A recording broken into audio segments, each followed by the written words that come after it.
ഏറ്റവും കൂടുതൽ fair and lovely വിറ്റഴിക്കുന്ന രാജ്യം എന്ന നിലയ്ക്ക് എല്ലാവരും വെളുക്കാൻ ശ്രമിക്കുന്നു. ഏറ്റവും കൂടുതൽ കോസ്മെറ്റിക് പ്രോഡക്ട്സ് എനിക്ക് തോന്നുന്നു ഇന്ത്യയിലും ശ്രീലങ്കയിലും ഇങ്ങനെയുള്ള രാജ്യങ്ങളിലൊക്കെയാണെന്ന് തോന്നുന്നു വിറ്റ് പോകുന്നത്. എല്ലാവരും വെളുക്കാൻ നോക്കിക്കൊണ്ടിരിക്കുക. ഇപ്പൊ പല ട്രീറ്റ്മെന്റ് ഒക്കെ ഉണ്ട് വെളുക്കുന്നതിന്. ബിഗ് ബോസ് വിന്നർ ആയതിനു ശേഷം അഖിൽമാരാർ പോയി വെളുപ്പിച്ചു. അഖിൽമാരാരോട് പോയി ചോദിക്ക് വെളുപ്പിന്റെയും കറുപ്പിന്റെയും ഒക്കെ കാര്യങ്ങളെ പറ്റി. അപ്പൊ അവൻ കുറെ കൊണകൊണാന്ന് പറയും. ഇതിപ്പോ നമ്മൾ അറിഞ്ഞു പോയതുകൊണ്ട് ചിലപ്പോ ഒന്നും പറയത്തില്ലായിരിക്കും. അല്ല, ഇങ്ങനെയുള്ള ആളുകളാണ്. മധുവിനെ അവൻ എന്താ പറഞ്ഞതെന്ന് ഓർമ്മയുണ്ടല്ലോ. അപ്പൊ അതിനകത്ത് ഈ വെളുത്ത് കഴിഞ്ഞപ്പോ ആർക്കെങ്കിലും മനസ്സിലായോ എന്തായി മധുവിനെ അങ്ങനെ പറയാൻ? മധു എന്ന് പറയുന്ന ഒരാളെ ഈ ചിന്തയിലേക്ക് ഇങ്ങനെ പെട്ടെന്ന് വരുന്നതും ആ വക തമാശകൾ പറയുന്നത് എന്തുകൊണ്ടാണെന്നൊക്കെ മനസ്സിലായോ എന്ന് എനിക്കറിയത്തില്ല. ആരും ശ്രദ്ധിച്ചു കാണത്തില്ല അല്ലേ? മാത്രമല്ല വെളുപ്പിച്ച കാര്യമൊന്നും ആരും ശ്രദ്ധിച്ചില്ല. അപ്പോ വെളുക്കാൻ ആഗ്രഹിക്കണം, അടുത്ത ജന്മത്തിൽ ബ്രാഹ്മണനായി ജനിക്കണം, അങ്ങനെ ഒരുപാട് ഒരുപാട് ഒരുപാട് ഒരുപാട് ഒരുപാട് കാര്യങ്ങളുണ്ട്. അപ്പൊ ഇവിടെ നമ്മൾ ഈ പറയുന്ന പോലെ ഈ ഒരു സ്ത്രീ അവര് പറഞ്ഞത് വേറെ ചില കാര്യങ്ങളായിരുന്നു. ഇതിനകത്ത് ഇങ്ങനെ ഒരു കോളം ഉണ്ടെന്ന്, സൗന്ദര്യം എന്ന് പറഞ്ഞുകൊണ്ട്. അപ്പൊ ഈ സൗന്ദര്യത്തിന്റെ കോളം എന്ത് ചെയ്യും? എന്താണ് സൗന്ദര്യം എന്ന് ചോദിച്ചു കഴിഞ്ഞാൽ അതിനെ ഇനി പ്രത്യേകം എഴുതി വെക്കണം, ഇന്നത് വേണം അന്നത്, അങ്ങനെയൊക്കെയുള്ള കാര്യങ്ങൾ. മിസ് യൂണിവേഴ്സും മിസ് വേൾഡ് പരിപാടിക്കൊന്നും ഇങ്ങനെ കളർ ഡിസ്ക്രിമിനേഷൻ ഒന്നും ഇല്ല. പക്ഷേ ഈ പ്രാചീന പരിപാടിക്കകത്തൊക്കെ ഇതൊക്കെ പ്രാചീന കലകളല്ലേ? ഇനിയിപ്പോൾ ഇതൊക്കെ പഠിക്കേണ്ട ആവശ്യമുണ്ടോ എന്ന് ചോദിച്ചാൽ അതും ഇല്ല. വെറുതെ ടൈം വേസ്റ്റ് ചെയ്യാനേ ഉള്ളൂ. അല്ലാതെ വേറെ എവിടെയും പോയി ഇതൊന്നും അവതരിപ്പിക്കാനുള്ള സാധ്യതയൊക്കെ കുറഞ്ഞു. ആൾക്കാർക്കൊന്നും വലിയ ഇൻട്രസ്റ്റ് ഒന്നും ഇല്ല. പിന്നെ ക്ലാസിക്കൽ ഡാൻസും ഭരതനാട്യവും കുച്ചിപ്പുടിയൊക്കെ കാണാൻ പോയില്ല. ആരും ഇത് കാണുന്നേ? അപ്പോ കാലഹരണപ്പെട്ടുകൊണ്ടിരിക്കുന്ന ചില കലാരൂപങ്ങൾ. അപ്പൊ അതിനകത്ത് ഇങ്ങനെയുള്ള ചില കാര്യങ്ങളൊക്കെ ഉണ്ടാവും. ഏത് നിറം, അല്ലെങ്കിൽ മറ്റേ സൗന്ദര്യം. സൗന്ദര്യം നിങ്ങളെ തേടി വരുമെന്ന് പറഞ്ഞിട്ട് മമ്മൂട്ടിക്കെതിരെ ഒരാൾ കേസ് കൊടുത്തു, തേടി വന്നില്ലെന്ന് പറഞ്ഞു. അത് 30,000 രൂപയ്ക്കാ സെറ്റിൽമെന്റ് ആയത്. അവസാനം കോടതി വിധി, അയാൾക്ക് 30,000 രൂപ കിട്ടിയെന്ന്. മമ്മൂട്ടി അതോടെ പരസ്യത്തിൽ അഭിനയം നിർത്തി. ഈ വെളുപ്പം കറുപ്പം എന്നൊക്കെ പറയുന്നതിനകത്ത് പിന്നെയും പ്രശ്നങ്ങളുണ്ട്. എന്തുകൊണ്ട് കറുപ്പിനൊരു ചെറിയ പ്രശ്നം എന്ന് ചോദിച്ചാൽ, ഞാൻ പണ്ടും ഈ വീഡിയോ ഒക്കെ ഇട്ടിട്ടുണ്ട് ഇതിനെപ്പറ്റി. ഈ സന്ധ്യയൊക്കെ ആയി കഴിഞ്ഞാൽ കറുത്ത ആൾക്കാരെ കാണത്തില്ലെന്നേ. ഇരുട്ട്, ഡാർക്ക്. ഞാനും കറുത്തായതുകൊണ്ട് എനിക്കറിയാം എന്റെ ബുദ്ധിമുട്ടുണ്ടായിരുന്നു. എന്നെ ഒരു രാത്രി കഴിഞ്ഞാൽ പെട്ടെന്ന് കണ്ണി പിടിക്കത്തില്ല ആൾക്കാർക്ക്. ഞാൻ സൈഡിലൊക്കെ നിന്ന് കഴിഞ്ഞാൽ കാണത്തില്ല, അവർ പേടിക്കും, പെട്ടെന്ന് ഞെട്ടും. അപ്പൊ നിങ്ങളെന്ന് വെച്ചാൽ കരണ്ടും വെളിച്ചമൊന്നും ഇല്ലാഞ്ഞൊരു കാലഘട്ടത്തിൽ ഈ കറുത്ത ആളുകൾ ഒരു സന്ധ്യ മയങ്ങി കഴിഞ്ഞാൽ അടുത്ത് വന്നു കഴിയുമ്പോൾ കാണുന്നു, ഞെട്ടുന്നു, പേടിക്കുന്നു. പിന്നെ കരിഞ്ഞു പോവുക എന്ന് പറയുന്നത് എങ്ങനെയാ? കത്തി കരിഞ്ഞു പോവുക ഒരു ഡിസാസ്റ്ററാ ശരിക്കും. പിന്നെ കറുത്ത് കരിവാളിച്ച് അല്ലെങ്കിൽ കരിക്കട്ട എന്ന് പറഞ്ഞാൽ കരിഞ്ഞതിന്റെ അവസ്ഥയാണ് കേട്ടോ. അപ്പൊ അങ്ങനെയൊക്കെ പറഞ്ഞു കഴിഞ്ഞാല് പിന്നെ കറുപ്പ് എവിടെയൊക്കെ വരുന്നത്? ടാറ് ഉരുകി, അതും കരിഞ്ഞ. എന്തെങ്കിലും സാധനം ചീഞ്ഞു പോവോ എങ്ങനെയൊക്കെ ആവുകയോ ചെയ്താൽ അത് കളർ മാറി കറുപ്പിലേക്ക് പോകും. എന്ത് സാധനമാണെങ്കിൽ ചാണകം മാത്രമേ ഉള്ളൂ തീട്ടത്തിനകത്ത് കറക്കുന്ന, നേരത്തെ തന്നെ കറുത്തല്ലാകും, ആനപ്പിണ്ടോ കറുത്ത്. പിന്നെ അങ്ങനെ പറഞ്ഞു കഴിഞ്ഞാൽ ഈ ഇരുട്ടുമായിട്ട് ബന്ധപ്പെട്ട് ഡാർക്ക്നെസ്, നമുക്ക് ഡാർക്ക് പേടിയാണല്ലോ. അപ്പൊ കറുപ്പിനോട് ചെറിയൊരു മാനസികമായിട്ട് എല്ലാ മനുഷ്യർക്കും, ഇപ്പൊ എനിക്കാണല്ലോ, ഇപ്പൊ ഞാൻ കറുത്തിരുന്നാലും നമ്മൾ കറുപ്പിനെ കാണുമ്പോൾ എന്തോ പോലെ ഒരു ചെറിയൊരു എവിടെയോ ഒരു ഒരു എന്താ പറയാ, കുഴപ്പമുള്ള പോലെ, ചീഞ്ഞതാണോ കരിഞ്ഞതാണോ, ഉണങ്ങിപ്പോകുന്ന ഈ പറഞ്ഞ പഴങ്ങൾ. ഇപ്പൊ ആപ്പിൾ നല്ല ചുമന്നിരിക്കും, പക്ഷെ കുറച്ചാൾ വീണ് കഴിഞ്ഞാൽ ചീഞ്ഞ് ഉണങ്ങി അങ്ങ് പോകും, അത് കറുത്തു പോകും. അപ്പൊ അത് തിന്നരുത് എന്ന് പറയുന്നൊരു അലേർട്ട് ആ കളറിലുണ്ട്. കറുത്ത നല്ല ഒരുപാട് പഴങ്ങളൊക്കെ ഉണ്ടില്ലെന്നല്ല, പക്ഷെ എന്നാൽ പോലും കറുപ്പെന്ന് പറഞ്ഞ കളറിനകത്ത് പല ഇങ്ങനത്തെ സൂചനകളൊക്കെ ഉണ്ട്. പിന്നെ ഞാൻ പറഞ്ഞ പോലെ കറുത്ത ആൾക്കാരെയും കറുത്ത സാധനങ്ങൾ, ഇപ്പൊ മൃഗങ്ങളായിക്കോട്ടെ, പെട്ടെന്ന് ഇപ്പോൾ ഒരു വെള്ളപ്പട്ടിയാന്ന് വിചാരിക്കുക, അതിങ്ങനെ നിലാവത്തോടെ വന്നാൽ കാണാൻ പറ്റും. കറുത്ത പട്ടിയെ കാണാൻ പറ്റത്തില്ല, അടുത്ത് വരുമ്പോഴായിരിക്കും കാണുന്നത്, പെട്ടെന്ന് ഞെട്ടും, പേടിക്കും. ഞാൻ പണ്ടൊക്കെ രാത്രി ഇങ്ങനെ നടന്നിരുന്നത്, എപ്പോഴും ഇങ്ങനെ പല്ല് കാണിച്ച് നടക്കുക, അല്ലെ ദൂരെ നിന്ന് വന്ന് ഇടിച്ചാലോ തന്നെ, കാരണം ഞാൻ കറുത്തിട്ടാ. അപ്പൊ പല്ലെങ്കിലും കണ്ടിട്ട് എല്ലാവരും പറയടാ പല്ല് കാണിച്ച് നടക്കുക കേട്ടോ, അല്ലെ നിന്നെ കാണത്തൊന്നും. അത് തന്നെയായിട്ട് ഇപ്പൊ എവിടെന്നേലൊക്കെ കയറി ഞാൻ ടൗണിൽ നിൽക്കുകയാണ്, വീട്ടിലോട്ട് വരുന്ന കുറെ ഫ്രണ്ട്സ് ചേട്ടന്മാരൊക്കെ ഉണ്ടല്ലോ, പണ്ട് കോളേജൊക്കെ പഠിക്കുന്ന സമയത്ത് വണ്ടിയൊന്നും ഇല്ല, കോളേജല്ല സ്കൂളിൽ. അപ്പൊ സൈക്കിളെ പോവാതെ ചിലപ്പോൾ നമ്മൾ വല്ല ലിഫ്റ്റ് അടിച്ച് പോകും. അപ്പോൾ അവിടെ ടൗണിൽ ചെന്നിട്ട് കറങ്ങി രാത്രിയാവും ചിലപ്പോൾ തിരിച്ചു വരാൻ.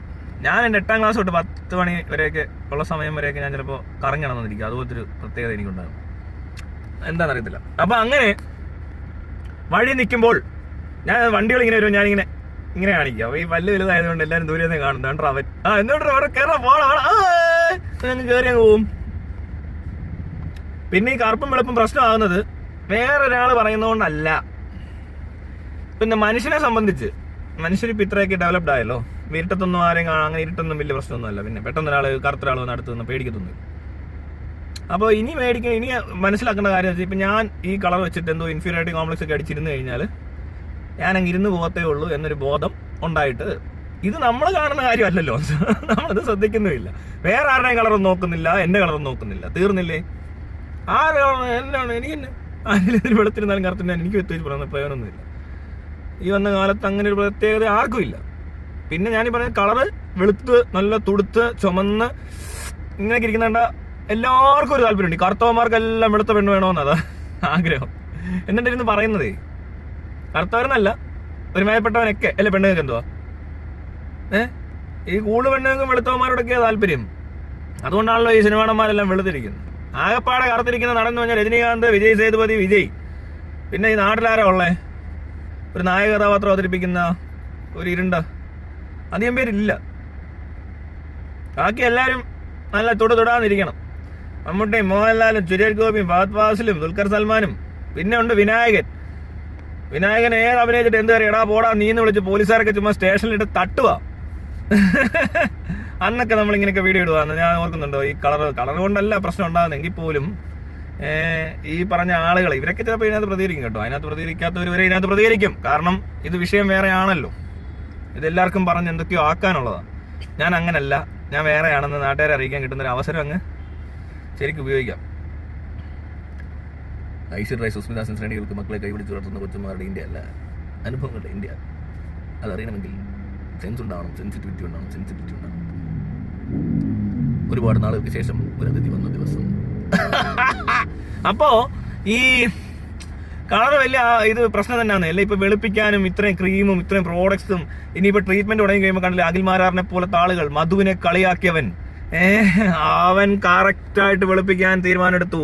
എന്നിട്ട് ഇവനൊക്കെ പറയുന്ന ഊളത്തരവും കേട്ട് കുറെ അളിയന്മാരുടെ ഇരിപ്പുണ്ട്. എന്തോ വലിയ ചമ്പമാണ് പോലും.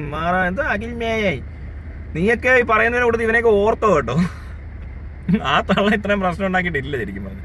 അവർക്ക് വലിയ കുഴപ്പമൊന്നുമില്ല. ഒന്ന് ആലോചിക്കുക, അവരവരുടെ ജീവിതത്തിൽ അവരങ്ങനെയൊക്കെ ജനിച്ച പോലെയൊക്കെ തന്നെ ഇരിക്കുന്നു. അങ്ങനെയായിരുന്നു അവരുടെ നിറം. ഇവനൊക്കെ ഏതാ വെളുപ്പിക്കാൻ ഇറങ്ങിയവനൊക്കെ എന്തൊരു ഊളയായിരിക്കും അല്ലേ? മുടി പോയി കഷണ്ടിയൊക്കെ കയറുന്ന സമയത്ത് വിഗ് വെക്കുന്നതിലെ ഊളുകളുണ്ട്. ഇപ്പൊ ട്രാൻസ്പ്ലാന്റേഷൻ വന്നുകൊണ്ട് കുറച്ച് വൃത്തിയുണ്ട്. മറ്റേന്ന് വെച്ചാൽ ഭയങ്കര വൃത്തികേടാ. എന്നാൽ പോലും എടുത്ത് വെക്കും. കണ്ടാലറിയാം വിഗാന്ന്. എന്നിട്ട് ആദ്യം വെച്ചോണ്ട് നടക്കാൻ ഉളുപ്പില്ലാത്ത കുറെ അലവലാദികൾ ഈ നാട്ടിലാണുള്ളത്. പുറത്തൊന്നും അങ്ങനെ അധികം ഇപ്പൊ America, UK, US, Australia, Canada എന്നീ രാജ്യങ്ങളിൽ വിഗ് ഇല്ലായിരുന്നു അധികമൊന്നും. ആൾക്കാർക്ക് വേണ്ട. അവിടെ ഉള്ളവരൊക്കെ അങ്ങനെ മുടിവായ പോയി, ആരും മൈൻഡ് ചെയ്യുന്നില്ല. പിന്നെ അവർ വെളുത്തിരിക്കുന്നതുകൊണ്ട് അത്രയും കോംപ്ലക്സ് കുറവായിരിക്കും അല്ലേ?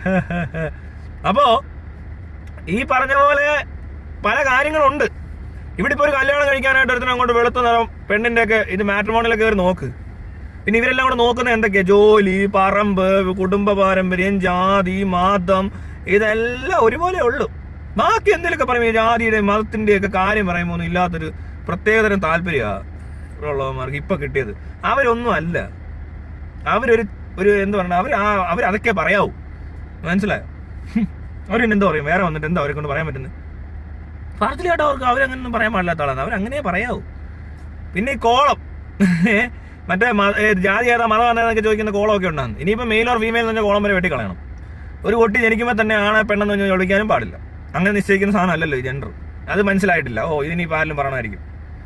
അവിടെ വരെ ഒന്നും ചിന്തിക്കത്തൊന്നുമില്ല. അതിനുള്ള ബുദ്ധിയൊന്നും ഈ പറയുന്ന ഈ ഇവിടുത്തെ ഒരുമാതിരിപ്പെട്ടവരൊന്നും ഇല്ല. ഒരു കൊച്ചു ജനിച്ച് കഴിയുമ്പോൾ ഫേസ്ബുക്കിലോട്ട് post baby boy god's gift, അവന്റെ ഭാര്യ ഗോഡ് വന്നുണ്ടാക്കി കൊടുത്തതല്ലേ എന്ന് വെച്ചാൽ എന്നൊക്കെ പറഞ്ഞ് കുറെ ഊളകളുണ്ട് ഈ നാട്ടിലെ. കുറെ അളിയന്മാർ ഇവന്മാരങ്ങോട്ട് പോസ്റ്റ് ഇടും ബേബി ബോയ് എന്ന്.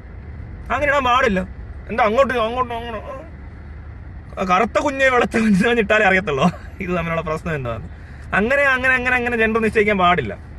ജനിച്ച പാടെ കൊച്ചാണ് പെണ്ണെന്ന് പറഞ്ഞ് അടിച്ചേൽപ്പിച്ചിട്ട് പിന്നീട് ഒരിക്കലും അതിന് എന്തെങ്കിലും തരത്തിലൊരു ഓറിയന്റേഷൻ എന്തെങ്കിലും വ്യത്യാസം ഉണ്ടായി പോയാൽ അത് കിടന്ന് അനുഭവിക്കുന്നതിന്റെ പ്രഥമ കാരണം ഈ ജനിക്കുമ്പോൾ തന്നെ ബോയ് ഗേൾ എന്ന് പറയുന്നത് ഫിസിക്കലി കാണുമ്പോൾ ഉള്ള ഈ മറ്റേ ലൈംഗിക അവയവം വെച്ചിട്ടാണല്ലോ ഇവിടെ പണ്ട് കണ്ടു. ഇപ്പൊ അങ്ങനെ അല്ലല്ലോ. ലൈംഗിക അവയവത്തിൽ വലിയ കാര്യമില്ലെന്ന് മനസ്സിലായിട്ട് പോലും നിർത്തിയിട്ടില്ലെന്ന് പറഞ്ഞാൽ ഒന്ന് ഓർത്ത്.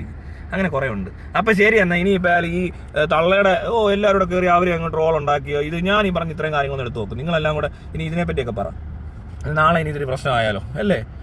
കറുപ്പും വെളുപ്പമല്ല, ഇനി ആണും പെണ്ണും അതുപോലെ തന്നെ തടിയുള്ളവരും മെലിഞ്ഞവരും എന്തെല്ലാം കേസ് ഇട്ട് കിടക്കുന്നു.